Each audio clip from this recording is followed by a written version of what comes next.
Today at the National Press Club, former US Navy Secretary Richard Spencer, who also served in the US Marine Corps as a helicopter pilot. His address comes less than a week after the AUKUS nuclear-powered submarine deal was detailed. Richard Spencer with today's Press Club address.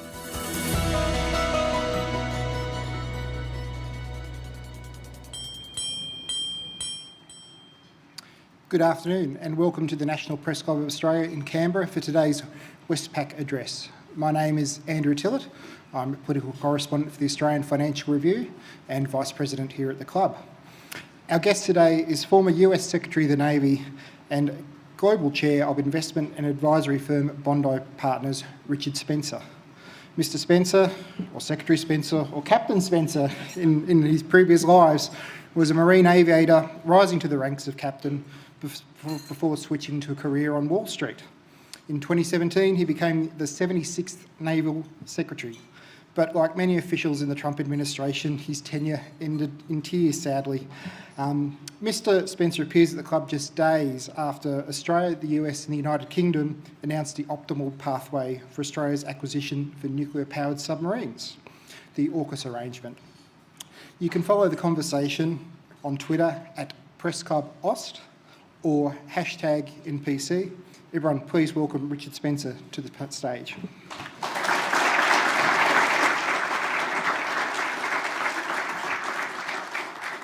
Andrew, thank you very much for that kind introduction, and Morris, thank you for the introduction to be speaking here today in front of this august group. You might wonder what we're going to talk about today, and I want to tell you that I'm not one to bloviate.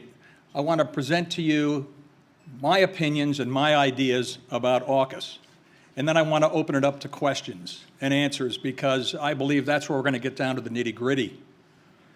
As I stand up here, ladies and gentlemen, I am a private person with my opinions. I'd like that to be known, and I'll fall back on the American humorist Will Rogers.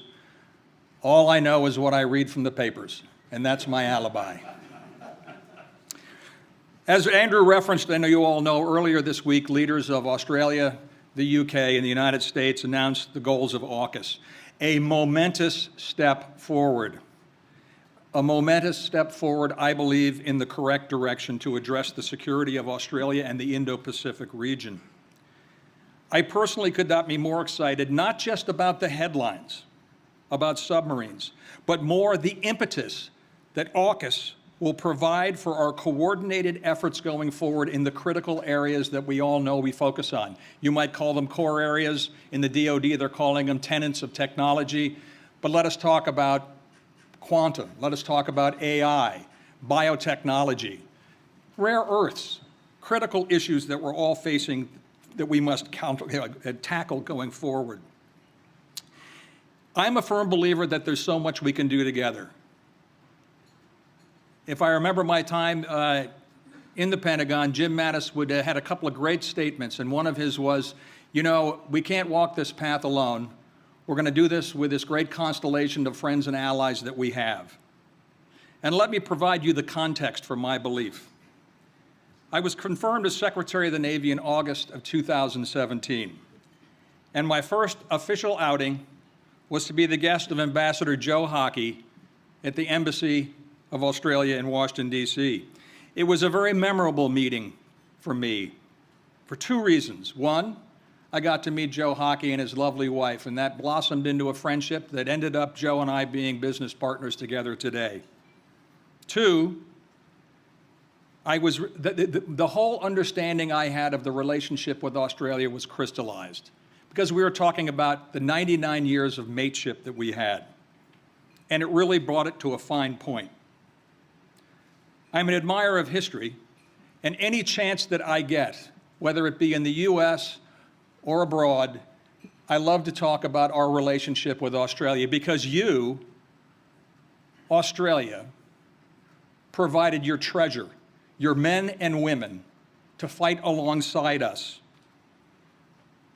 with General Monash in World War I, in World War II, the Cold War, the Korean War, the Vietnam War, Gulf War I, Somalia, the War on Terror, Gulf War II, Afghanistan, and counter ISIL in both Iraq and Syria.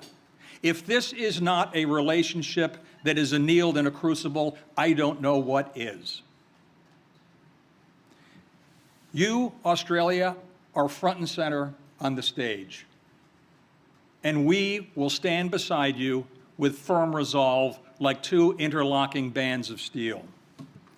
We must, we will, we have to. There's too much to be done. The submarine announcement is exceptional for many reasons, and the specifics have been discussed in detail last week, and I'm more than happy to take any questions later on. It is the first step where 3 countries will be sharing technologies, skill sets, and manpower to bring a new military capability to Australia. Having had exposure to the nuclear-powered naval program, the impact that it had not only on national security in the U.S., but also research and development, technology, manufacturing, and employment was very impressive, to say the least. I will also say that the resources needed to develop and maintain such a platform are daunting. We must be candid about that. But the consumption of those resources should be weighed against the benefits that come from what we just mentioned. The subs are today's headlines and the first steps, but there is more. I truly believe there's much more. I believe AUKUS is the catalyst for the 3 partners to immediately begin coordinating policy to address the competitive environment we face now. If we acknowledge that this is a period of great power competition, then we need to take action, meaningful action. Policy does not do, doers do, but we need policy as a foundation. And what do I mean by meaningful action? I mean the coordinated whole-of-government approach. When we talk about national security and regional security, we think of our militaries. Investing in defense capabilities are critical. Again, I quote Jim Mattis, who said, "The reason you want to have a strong military is to give the State Department one more day to make their point." But the military is just one arrow in our quiver, ladies and gentlemen, and I truly believe there's a longer, more powerful arrow in the quiver, and that is commerce. If we look at industrial process, a key of policy that we have to put forward, I'll look most recently at the CHIPS Act, possibly the first industrial policy the U.S. has laid down since the Cold War. And already $70 billion worth of capital is flowing, and earth is being moved for a multiple of chip foundries, I beg your pardon, in the U.S. This is what we call focused reaction and focused work. We need to do the same thing, the same directed policy, I believe, for rare earths, quantum computing, biotechnologies, all those pillars that I just mentioned. I think required reading for both political leaders and corporate leaders should be a book called Freedom's Forge by Arthur Herman. It describes the impact of industrial policy in the U.S. during World War II. In 1936, the board of directors of the Ford Motor Company were anxiously wringing their hands because they had a decision to make to invest a large amount of capital into a facility that was to be called Willow Run. Willow Run was directed by industrial policy to produce aircraft parts for the Consolidated Aircraft Company in Los Angeles, which was making at that point the largest bomber produced. It was a 4-engine bomber called the B-24 Liberator. That aircraft alone was one of the main ingredients for victory in the European theater. They made the decision, and they built a 3,500,000 square foot building. That's 83 acres. And they were producing parts by 1940. And Henry Ford, being the industrial process maven that he was, realized that the California Consolidated Aircraft Company was not keeping up with the parts that he was manufacturing, and the Department of Defense was screaming for more aircraft. He brought production to Willow Run, where they actually started producing the aircraft. In 1941, November of 1941, they reached their pace. They were building one B-24 Liberator an hour. Stunning. When they closed the factory after Victory Day, 1945, Willow Run had produced 8,685 airframes. That, ladies and gentlemen, is focused industrial policy and focused government policy. Are we at war today? No, we are not. I use that just as an example of how we can focus government and private practice together to have outcomes that we need. Our focus doesn't need to be totally military-centric, as I just said. We have to coordinate this across all of government. And as I look at that as American, I mean State Department, Commerce, DOD, education, energy, agriculture, transportation. They cannot be siloed. And oh, by the way, we do this in concert with our allies. We can do this if, in fact, we have the comms, the communications between us.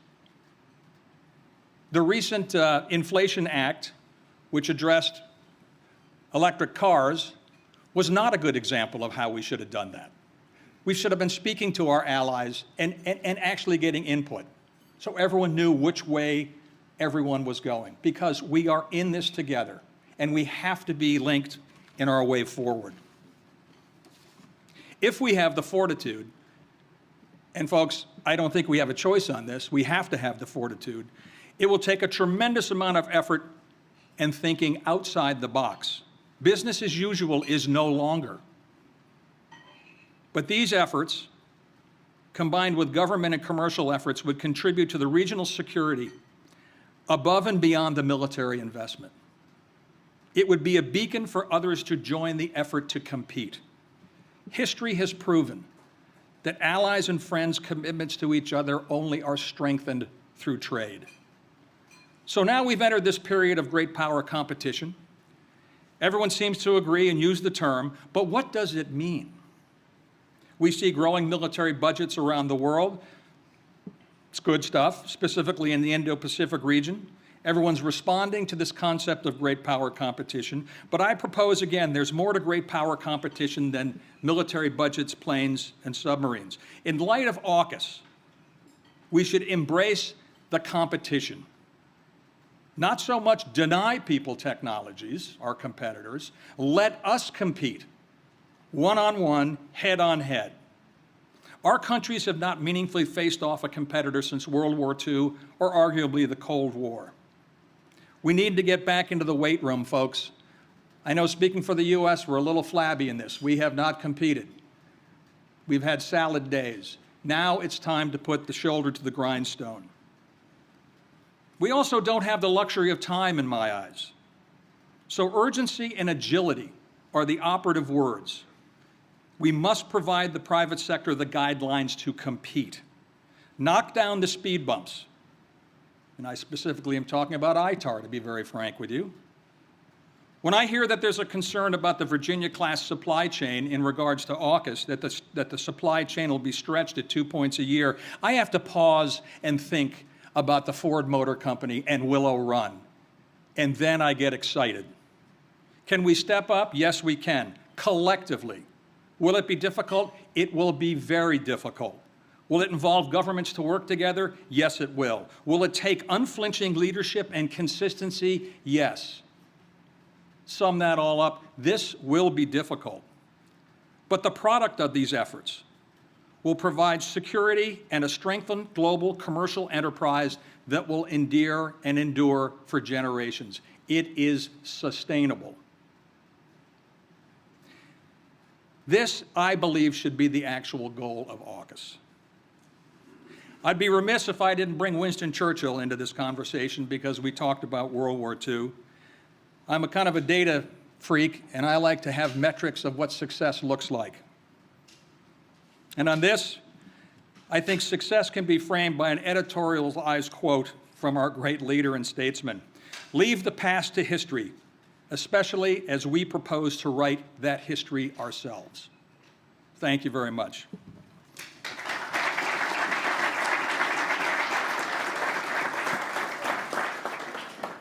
Richard Spencer, thank you for your speech. I'll kick off the questions. And you mentioned ITARs in there. For people at home, it's basically rules around arms control selling for the US to sell exports, arms exports.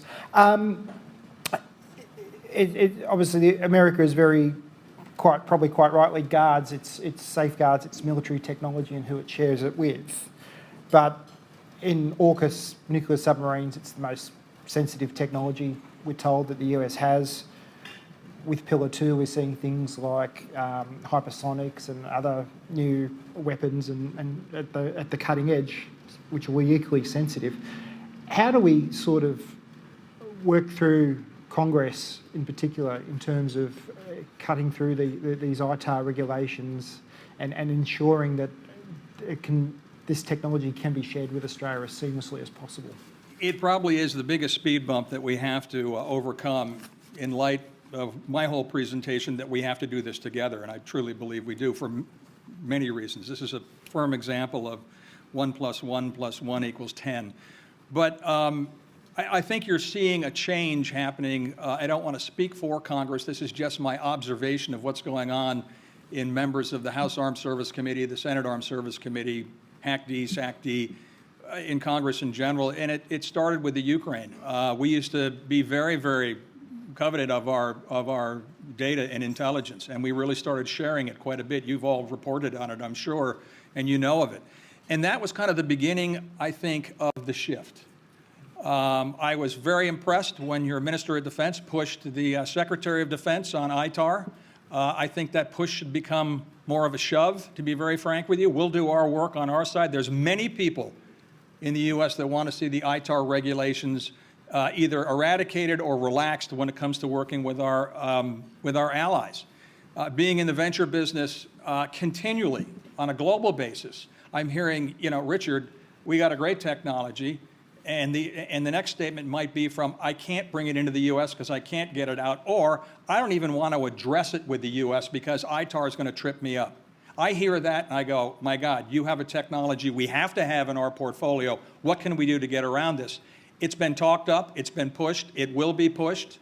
There is a goal up there to have ITAR eliminated and or by exception, and what I mean by that is ITAR regulations are relaxed, and if in fact there is an exceptional technology, that is taken up on a one-case basis. But we have to get this speed bump out of the way. You all have so many great technologies here in Australia that I would love to see both of us working on, and also we have some great technologies that would like to bring over to combine, and they have the same worry that the minute they bring it over to Australia or any foreign country and try to get it back, they're wrapped up in the ITAR conundrum. It has to be addressed. It will be addressed. And all I can ask from Canberra is to press the issue also yourselves, because enough people pushing, things will change. What do we need from an Australian perspective to give the assurance to our American partners that they can share this technology with us safely? It's sort of the discussion is wrapped around that Congress won't change, and obviously anyone who's familiar with the American political system probably quite understands it, seeing how dysfunctional Congress can be. But what is it from an Australian perspective is needed? First of all, and I go back to my time at Navy, Australia owns a very interesting relationship in the minds of Congress. I think of any one of our allies, you would get the first pass. It's a very unique point of view that the U.S. holds, but it's appreciative. And I think if, in fact, we're going to have an exception to start this conversation, it's Australia. I don't think you have to prove anything other than, coordinated safeguards that are already outlined. I think there is a desire, especially when it comes to specifically the Indo-Pacific region and specifically Australia, that you will get movement. Cool. All right, our first question from the floor, Kim Bergman. Kim Bergman from Asia Pacific Defence Reporter. Thank you very much for your speech. There's another very close ally of the United States that's looking for new submarines, and that, of course, is Canada. If Canada were to ask the United States for exactly the same deal on Virginia submarines as Australia is getting, what would be the response of the US? Again, I am not in the policy-making arm of the United States government. I'm no longer in the United States government. It comes down to business, it comes down to production, it comes down to supply chain. If, in fact, the United States wanted to take a Willow Run point of view, could we produce 3 to 4 Virginia-class submarines in a cycle? there might be room, but there would have to be quite a bit of change in our ability to produce to accommodate that. Okay, well, just further to that, is the ability of the USN to give away 3 or 5 Virginia-class submarines testimony to the fact that they didn't really need that many in the first place? No, the Virginia-class submarine is not only probably one of our best acquisition programs, it is, as far as a sensor, a weapons delivery program, one of the best platforms that we have. If you speak to anybody in the United States Navy, whether it be surface, air, or undersea, more Virginia-class submarines. Okay, thank you. Next question, Anna Henderson. Thank you. Anna Henderson from SBS World News and National Indigenous Television. You have spoken about the capability of the nuclear submarines, the Virginia class that we would be having in this rotational deployment off the west of Australia. Will they have the capacity, in your understanding, to be nuclear armed? And do you think it would be appropriate in that rotational deployment that they do have nuclear arms? I can't comment on that, to be very frank with you. I'm sorry. That's okay, because I have another one. So you also spoke about the 2 interlocking bands of steel between Australia and the US. So in the case of a war beginning over Taiwan, do you expect those 2 interlocking bands of steel to move essentially in a 3-legged race together to deal with that conflict? Well, let us remember that the Virginia-class submarines coming to Australia, sovereignty remains with Australia.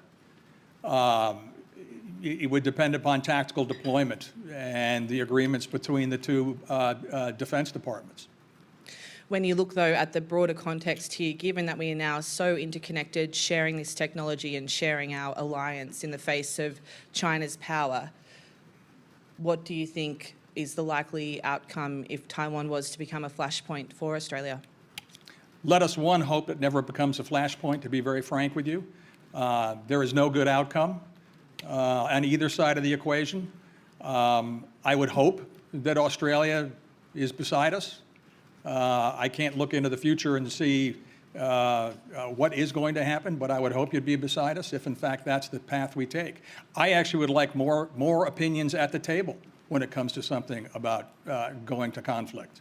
It always helps. Thank you. On Taiwan, Richard Spencer, is the policy of strategic ambiguity, where we have this question mark over whether the US would actually come to Taiwan's aid if it was attacked, has that had its day, do you think, with what we're seeing with the build-up in the PRC? Well, one of the interesting things about the PRC is they publish their timelines in the open press.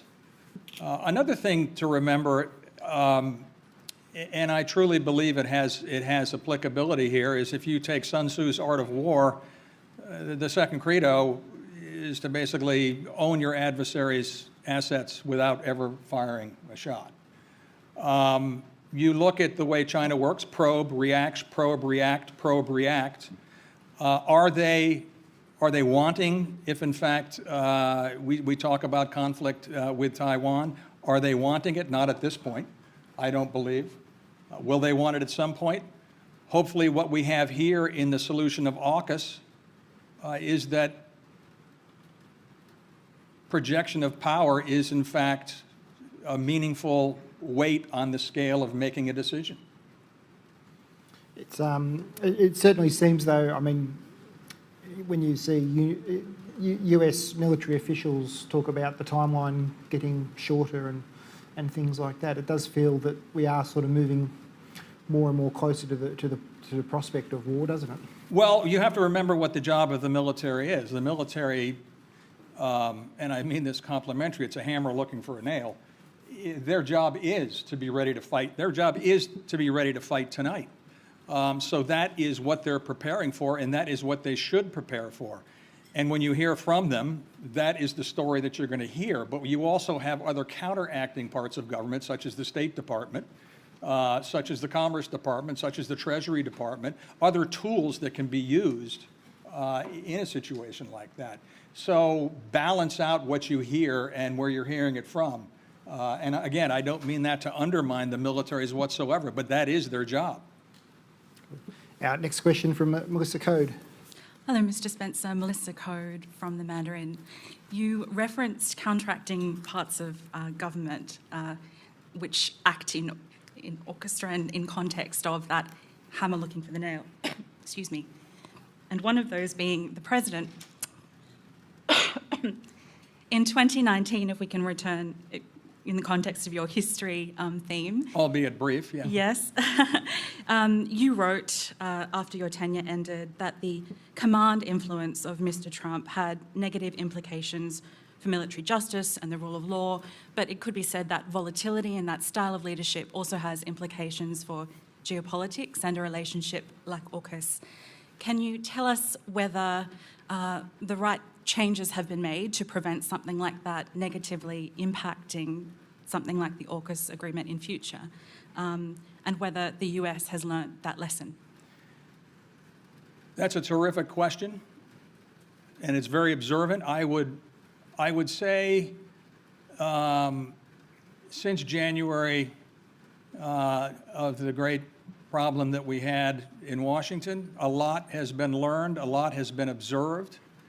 I will not be as naive as to say that the U.S. is homogeneous in its thoughts. Our little experiment of democracy allows for a lot of different points of view. I do believe, though, that Congress does its job in counteracting or being a counterweight to the executive branch, and I think the system does work well in that regard. If I can ask another question, can you walk us through at what point you decided that relationship with the President was intractable and you couldn't navigate continuing on in your role? For those of you who might not know, my altercation with my commander-in-chief was based on a suit, actually a lawsuit, a court-martial, I beg your pardon, from a special operator by the name of Chief Petty Officer Eddie Gallagher. And I'll compress it because the press got behind, the conservative press got behind the fact that they thought the Navy was railroading Chief Gallagher. When I first arrived at the post in 2017, there were many issues that were going on with the Special Operating Forces. They've been deployed a tremendous amount of times. Command and control in certain situations was maybe gray. In the Navy, with the SEALs, we put into place, through Admiral Tim Scamancy, a program to bring us back to ethical true north, because we were having deviation from the norm.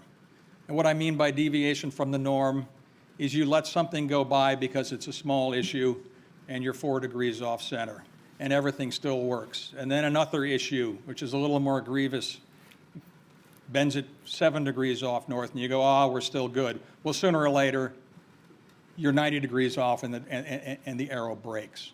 So we had started a whole new program with incoming new special operators. The SEALs that turned in Eddie Gallagher were the graduates of that new program. So I was heartened because I believe the program works. The President got very much involved in the case. The Navy had a hard time trying the case, to be very frank with you. It was a Perry Mason moment in that we provided amnesty to one of the special operators without asking him if he had killed the enemy combatant in question. And for those of you who covered the story, you know exactly what happened. At the 11th hour, they bring him up to the stand, and he said, Chief Gallagher didn't kill the enemy combatant, I did. And double jeopardy, he can't be tried. That was a total whiff on our part, on the Navy, to be very frank with you. My altercation with the President of the United States was in the administrative end. Chief Gallagher was acquitted of everything but having a photograph taken with the enemy combatant with a knife to his neck, if you remember, which right there I think is absolutely egregious for many reasons, not only for what it did for other Navy special operators and or anyone wearing a uniform, but what it did as far as our enemies looking at it, going, oh, they preach this, but they do that. So it was very meaningful that we handled this case appropriately. Now we're retiring Eddie Gallagher out the door. All I wanted to do was to get Chief Gallagher in front of his peers and have his peers review his record. If, in fact, his peers said he can keep his trident, he can remain a SEAL for the rest of his life, I was perfectly okay, they'd pass the decision. If, in fact, they came back and said he is no longer a SEAL, we'll remove his trident, the deal that I was trying to strike with the White House was I will give Chief Gallagher his medal, his SEAL token back to keep the president at bay, to be very frank, because nothing good could come of this. We were trying to protect the institution and let the institution heal. The community, the special operators community, knew what happened. That was the most important thing. Me giving him his trident back was 10. The president turned around and said, no, you will not put him in front of a peer review board. And I said, yes, I will. And he said, you're fired. You said you wished that you'd consulted the Secretary of Defence rather than make some independent decisions as the interventions and things were bubbling along. Can you tell us a bit more about why that would have been? Yeah, Secretary Esper was traveling in Asia at that time, and I was briefing his chief of staff, which in most cases, that's briefing the principal. And whether Secretary Esper chose to say he was briefed or not, I have no idea. But he feigned ignorance to my dealings in the White House, but yet his chief of staff knew exactly what we were doing. Thank you for that. I was a little familiar with the story, but thank you for illuminating us all on that. And our next question is from Matthew Knott. Hi, Secretary. Along a similar line as Melissa there, you lived through the volatility of the Trump years. Australians watched it closely from here. There is a lot of concern about the political implications of AUKUS between now and the decade where we're hoping the first Virginia sub arrives. Do you think it is guaranteed that future administrations will support the transfer of this technology? We're also seeing the increased isolationism within the Republican Party around Ukraine. How confident should we be that this will outlast the Biden administration?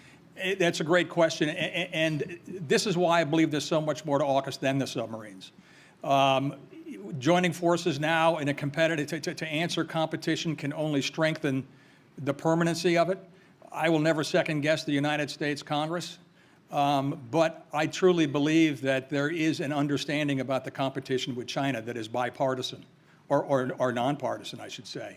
So I feel fairly confident that in the near term, let's call it 7 years, yes, it's all going to depend upon what happens. If we have a huge peace dividend, all of a sudden, if the PRC rolls over and now we're dealing with the people of China in a different framework, it might be different. I'm hoping not, because we still need security in the region. And to have you all, to have this capability, only helps all of us. And you said before about you would hope to see Australia participate in a war fought over Taiwan. What would be the argument for Australia to participate in such a war? I'd love to change the phrase. I wouldn't love to see any of us go to war over Taiwan. No. I would like to see the cooperation of us all together, because it's going to impact the whole region massively. Is there any one impetus? No, I think this has to be a growing discussion as to how it goes forward. And again, as I've said, and I truly believe this, the more voices at the table, the better, because you want to actually met out every single option, and more importantly, every single second and third and fourth order of effect, which ends up being the thing that bites us in the ankle most of the time. Thank you.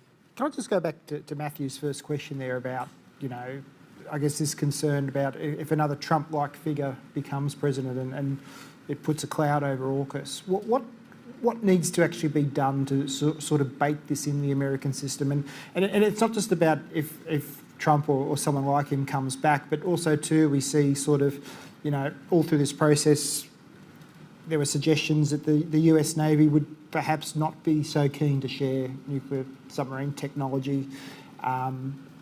If we have someone from the left like a Jeremy Corbyn-esque type figure get elected either in either US or UK, that might also sort of put this agreement in doubt. So what needs to get this sort of the institutional underpinnings that it will survive? If I was to look at just a map of how, or a process line, the more you can codify into the U.S. system, whether by law and or supporting laws or acts, it's only going to help. I look at NATO. I mean, look at the conversations that have surrounded NATO over its period of time. You know, is the U.S. going to leave NATO? Or you know, how are we going to get people to commit to their actual support of NATO? At times, NATO was on some pretty tenuous grounds. We've survived it. I think having quote unquote the great power competition solidifies the permanency of the agreement. Cool, thank you. Our next question, Andrew Green. Secretary Andrew Green from the ABC. There's been a debate for some time about the transparency, future transparency of the ocean, whether submarines can be detected. Can you comment on the United States Navy's ability to detect hostile submarines and where you see the PRC's ability in this area in future years? Do you think it could be quite advanced by the time Australia gets its first nuclear-powered boats? Well, let's look at the lines of technology, a timeline along the x-axis and the product being developed on the y-axis. You name the technology, it's always quicker than people think. It's something that, to be very frank with you, this is a perfect reason that I want to kick down ITAR and start working with Australian technologies, working with all other technologies to ensure that it probably will be developed, but we want to have a hand in it and we want to have the ability to use it. Right now, I think, once again, I think the submarine is probably our most stealthiest. And I say we, collectively, anyone who has submarines, it is the stealthiest weapons platform we have. Can that change? It certainly can. Technology has proven that it will happen. Let us make sure that we're there first, we being collectively, everyone I'm talking about in this room, to make sure that we avail ourselves of it.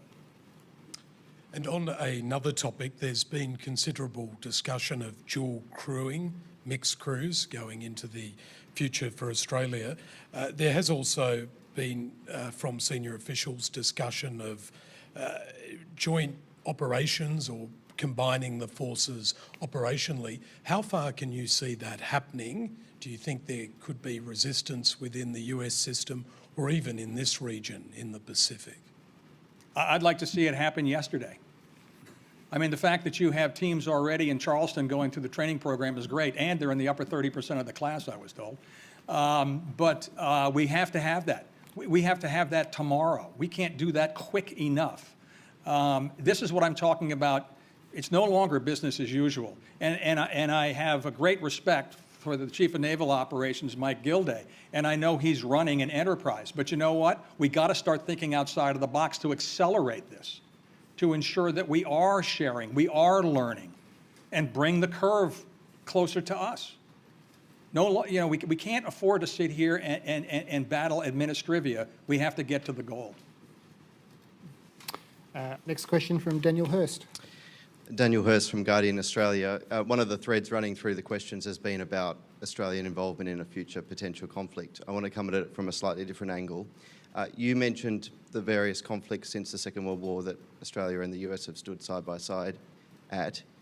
In your view, what lessons can be learnt from the Iraq War 20 years ago? There's a lot of reflections given it's the 20th anniversary.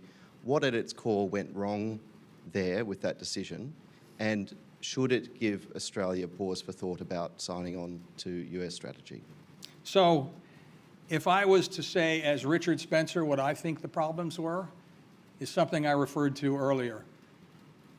Exploration and discussion and agreement on the second, third, and fourth order of effects. Do we have the plan all the way down to the fourth order of effect? What we've learned from this, and this is why I personally would like to have more voices at the table asking those exact questions. We've been by your side for every single one of the conflicts. Some of them haven't turned out that well. Have we thought about second, third order of effects? And that's where the responsibility actually is on that party at the table to vet that out. So do you think in Washington, the Australian Foreign Minister Penny Wong's approach about encouraging guardrails to responsibly manage competition, I know it's something the President has talked about, but is that a contribution that is welcomed in Washington in your view? Oh, I think it's welcome. I think we have to have the discussion, most definitely. Thank you. audience members here today is the Lithuanian ambassador to Australia. Obviously, that part of the world has a front row seat to the conflict that's going on in Ukraine. Do you think, a couple of Ukraine-related questions, do you think the events of what's happened in Ukraine has given China pause for thought about Taiwan? And secondly, Ukraine in general, what do you think the lessons are that we're learning from that war and where we go in the future? I think there's a litany of lessons. Starting with, I think we overestimated the strength of Russia. I think we overestimated their productivity capabilities. I have a worry about Ukraine because when it comes to, and I'm addressing this from the United States, when it comes to resolve, which is one thing that we really do have to go back to the weight room and do the sets and reps to make sure that we have resolve. This is a proxy war. It's very easy to write a check. The treasures of sons and daughters, or our sons and daughters, are not being applied over there. That concerns me to a degree that does the U.S. population think that, proxy wars are the way we're going to go forward? You cannot, I don't believe you cannot have a conflict where you want stabilization without boots on the ground. You can't just have a missile war. Lessons learned are along those lines. When it comes to what is President Xi learning about this, it's an encyclopedia on how we fight, quote unquote, we collectively as allies in a situation such as that, i.e., where are we applying resources and training. He saw what happened to Russia on logistics, on the ability to put strategy in place.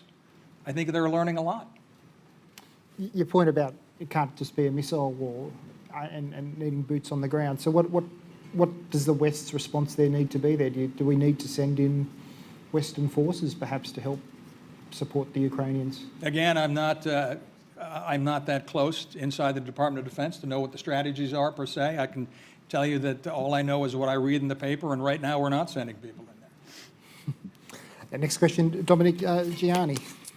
Thank you for your address today. The Australian taxpayer is getting asked to stump up a lot of money for these submarines over the next 3 decades, and a lot of the terms that we're hearing from officials are stuff like strategic competition, contested environment. Those terms don't mean a lot to people at home. I'm just wondering, given you're now in civilian clothing, can you use layman's terms to explain how we're going to use submarines to protect our interests like trade routes if we're not at war? Well, you just hit the nail on the head with trade routes. So 92% of commerce goes over the ocean. I beg your pardon, 76% of commerce goes over the ocean. 97% of comms go under the ocean. You have to protect that. If, in fact, China wants to make a play for power dominance, look at what they've done already with cutting of cables in Taiwan. You have to be able to show that you're in the area. Back in 1992, there's a great phrase, peace through presence. I call it power through deterrence. You have to be on the beat. You have to be on the patrol, and that's exactly what this platform is meant to do in layman's terms. And then, so given that we talk so heavily about partnerships in our region, can this be counterintuitive given that Asian nations, Pacific nations are a bit frosty over this submarine deal, given that it includes nuclear material? God bless the State Departments in both countries. They're going to have to get out there and earn their pay. Putting aside Taiwan, and we had former Prime Minister Paul Keating address the club last week, and among his points was that China is not a threat to Australia, sort of thing, and he sort of narrowed it to, I think the interpretation was it narrowed it to an invasive threat. But what is the threat broadly in your mind that China poses to the order, to the international order, and to other countries? As I said, put aside Taiwan, which is very clear, but the broader issue. So Joe was nice enough to hand me his phone, and I watched Prime Minister Keating's presentation. And I will agree with him on one point, and one point only, and that's that the People's Republic of China Navy will not come and do an amphibious assault on the western half of Australia. Yes. Again, I go back to Sun Tzu. What is their goal? Their goal is to have control over the assets without ever firing a shot. This is what we have to worry about, the weaponization of capital, Sri Lankan harbor. You look at what they're doing in Africa. I always try to lead with this by saying, in my mind, there's a seat for China at the international table of trade if they acknowledge rule-based order. They're not acknowledging it now, and I don't know if they will in the near future. So how do we compete against them? Well, we compete against them, I believe, as I've just laid out here. You band together and you compete one-on-one against China. What is the threat? The threat is power application where it will affect our way of life. All of a sudden, the 9-dash line now gets, in their mind, that is their boundaries. They no longer acknowledge 200-mile fishing limits. They start consuming more protein than the laws allow. I mean, there's impact to our society that can happen in that regard. Okay, thank you. Next question from Nick Stewart.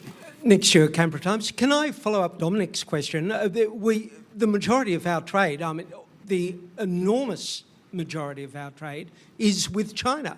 Why would China possibly want to sink or interfere with that trade? I mean, why do we need, and secondly, why do we need submarines to do an impossible task anyway? What's the impossible task? The impossible task is defending ships from missiles, rather than, I mean, on the assumption that we have moved way beyond 1940, 41, 42. So you're not going to sink ships with torpedoes anymore. You're going to sink them with missiles. Right. So, fired from submarines and/or land base. Yeah. So why, if you're going to have the possibility of land-based missiles sinking ships, why bother with developing submarines to protect them? Because your submarine is your stealth tactical missile launcher. They don't know where it is. So how long will the water remain non-transparent? How long will it be before... We addressed that. I mean, I don't know. There will be technology, yes. Okay. And, sorry, on a different issue, you mentioned Willow Run and the Liberator bomber, B-24. That was a fantastic piece of equipment, but, of course, it wasn't masses of Liberators that caused Japan and Germany to surrender. It was a small team working at Los Alamos who came up with the nuclear weapon, and that was the cataclysmic reason that the other side decided it had to surrender. Isn't the biggest advantage of this, the AUKUS collaboration, actually not to do with submarines at all, but rather to do with intellectual sharing, the development of a new Los Alamos, a method of collaborating to provide ideas that are providing new means of cooperating, new ways of seeing the world? Isn't that far more important than the actual submarine itself, which could become outmoded by 2050, by the time that we're expecting it to come into operation? Thank you for my dissertation. I think you have to have both, but I will say I don't know what a submarine looks like in 20 years from now. And anyone who tells you what that is, I will have a debate with, only because technology will have such a major input. But you hit the nail on the head with exactly what I'm talking about. Directed energy. Can we all get together on that to find other means that will prevent? That's exactly it. Thanks. How do we guard against AUKUS, though, becoming essentially a sort of a wealth transfer, effectively, from Australia to the US? I mean, how do we ensure an enduring capability is built here in Australia? day one, we all start working together. You knock down ITAR and you start getting commerce transfer and productivity transfer amongst countries, it'll overshadow the cost of AUKUS. So with that, it's a case of embedding it, but what do we as Australia need from an industrial point of view to embed that though? I mean, we don't have many homegrown prime contractors, for instance. No, but I've seen some of the most eye-watering technologies coming out. Just in a reception that we had at Joe's house last night, I had 4 people come up to me with proven design technologies that I have not seen in the U.S. So just because you don't have primes, which might actually be a very good thing, to be very frank with you, it doesn't mean you're not in the game. You are a contributor in the game. The game is changing. Look at new space. New space is no longer dominated by the primes.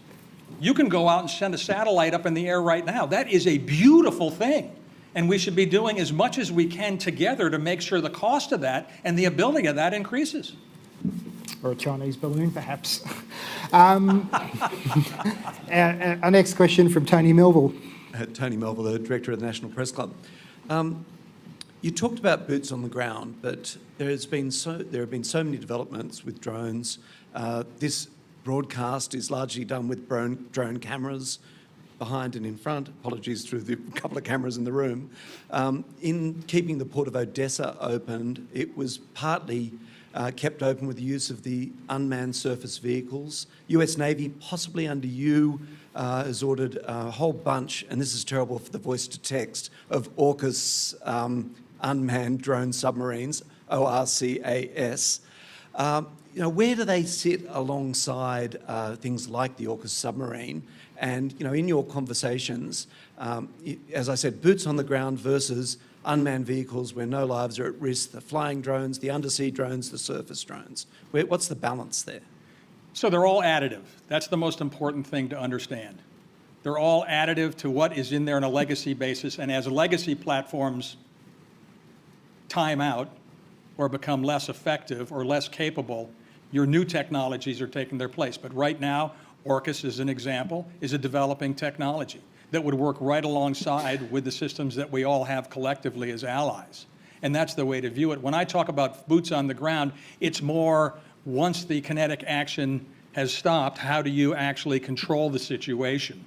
I'm sure I'll be shocking and say maybe in 10 years we'll have a military robot that can actually walk down the street and stand. Seen the movie. Right, exactly.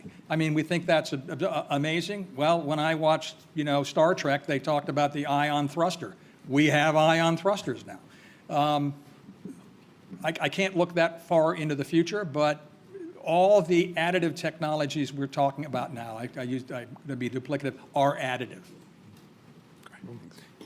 Next question from Morris Riley on behalf, I think, of Tim Shaw. Tim Shaw, just Tim Shaw, yeah.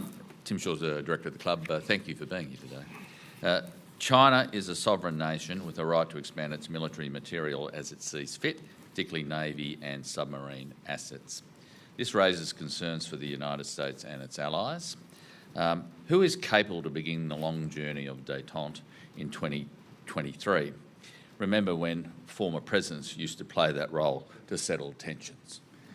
That is a terrific question because, as I jokingly said, the State Departments are going to be working for their pay. That is a critical crux. If you looked at the United States Navy, we have direct communications with Russia when it comes to safety at sea, where we can pick up the phone and talk about what's going on in the Bering Straits with our counterparts in the Russian Navy. We call to China, there's no answer. If in fact they are going to be on the global stage of being a responsible superpower, they have to act on all fronts, one would hope. Included in that would be the ability to work stateside on statecraft. My second question is, since you're in a civilian suit today, I thought you might like to chance your arm about the next Republican nominee for the president. What do you think of Nikki Haley's chances of becoming the first female US president? I always make a disclaimer that, especially as the elections kind of gear up, the only thing I can guarantee you is it's not going to be like it looks right now. The horses change in every turn of the lap. I'm a fan of Nikki Haley and what she's done. I'll put it this way, I wish her the best of luck. It would be fascinating to have a female president in the White House. I'm a proponent of that, but I'm also a proponent it has to be the best player. Thank you. Very diplomatic answer there. Perhaps you could be Secretary of State next time around. Next question from Kim Bergman. Kim Bergman again, thank you. As I understand it, in the United States, the highest priority for the USN is the Columbia-class ballistic missile-firing submarines. You also have SSNX not too far away. So to increase the production of Virginia-class looks like it's a really big ask. So I'm wondering if you can be a bit more specific about the sorts of things that you think are necessary. Is it money, people, legislation, all of the above?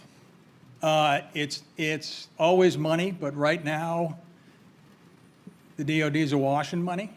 They don't say that, but there's quite a bit of money in the DOD budget, as you all know. It's public knowledge.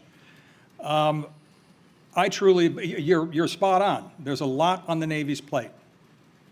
How do we get the step change put in place, I believe is your question. That step change is thinking outside the box. That step change is the initiation of industrial policy to turn around and have maybe some of our automobile, our agriculture manufacturing companies turn around and manufacture parts, because as we all know, or you may know, when it comes to the Virginia class, and as we're learning in the Columbia class, there are components that are pre-assembled and then loaded in modules. Could you distribute that? Yes, you could. But you're going to have to give the private sector an impetus to do that. That is government's job. But it's going to be a step change. We can't just sit around here, specifically in the U.S., and wave our hands and go, great power competition, and not do anything. We have to go, great power competition, let's compete. And this is how we'll do it. That's what I'd like to see. Oh. And presumably you see Australia as part of this future, the ability to contribute components to future classes of submarines? I have banged the table from the day one as Secretary of the Navy, being a commercially oriented people. If they're allies, why don't we buy from them? We do have a nationalistic rap on the DOD, which, just like ITAR, has to be released. If, in fact, the Virginia-class submarine has 4,800 ball valves, and we can only produce 2,000, and you have another 2,000, why wouldn't I buy them from Australia? Yes. Please deliver that message to the UK government on our behalf. Yeah. And our final question from Anna Henderson again. Thank you. Secretary, you've spoken about the need to amass this great military power in the many hundreds of billions of dollars to avoid a war. But at the same time, there are billions of people in poverty across the globe, and this money is being put into a capability that we're hoping to never use. Why is that justifiable? And given your own experience with the military and what you talked about with the pointing of the dial, why should anyone join the Defence Forces? Okay, to answer your first question, that is the job of government, is the allocation of resources. A footnote there from my observation, the most inefficient distributor of resources are governments. How do we make the dollar go further is the question that should be asked day one. The deposit that you're making for peace, we're all making for peace, for order, is a meaningful deposit. And yes, we have to figure, look, I sit here and say that I am compassionate about my fellow person. When I had my Navy hat on, my first regard is the security of the country. Well, the security of the country is also feeding people. I get it. We have to figure a way to make the system more efficient so dollars can go further on both sides of the equation. The waste inside government is stunning. The waste inside the DOD is even more stunning. We can tighten the belt. We can tighten the focus. It's hard work. Human nature does not like to work hard. We have to get after this, and that is part of leadership. And just in terms of your experience with the Defence Forces and what can happen in the theatre of battle, why should people decide to join up? Well, the biggest driving force is pride in country and giving back. If in fact you love the country that you live in and you realize that freedom is not free, something has to be given for it. And there is a group of people who stand up and say, I will serve my country to give back. Is it a scientific allocation? No, it isn't. You're seeing us bump into it in the US where we're not making our recruiting numbers, and we have to think outside the box again. I sit here and laugh when I read a article about my former CNO, who was a great guy, John Richardson, who headed up naval reactors, and he got criticized for coming over here and consulting you all. He is the most amazing asset that we have. He understands the whole thing. You would want him to be a consultant. And oh, by the way, when I recruit, why wouldn't I want to tell someone, we're going to give you an amazing skill set, and we want you for 10, 15, 20 years. And after that, you have a whole career of your own that we have given you the education. Why don't we promote that versus saying, what the hell is an admiral making that much money, a retired admiral, on dimes that we've invested in him? It's a counterintuitive logic. We're going to have to sit out there and tell people not only come to defend your country, but we're going to give you a skill set where you're going to have a life afterwards. Thank you. On that note, Richard Spencer, thank you very much for your time today. Thank you, Andrew. And no one goes home empty-handed. Membership of the Press Club. The good news, it's reciprocal rights access to the National Press Club. But it expires tomorrow. Oh, no, sorry. Thank you very much. Thank you.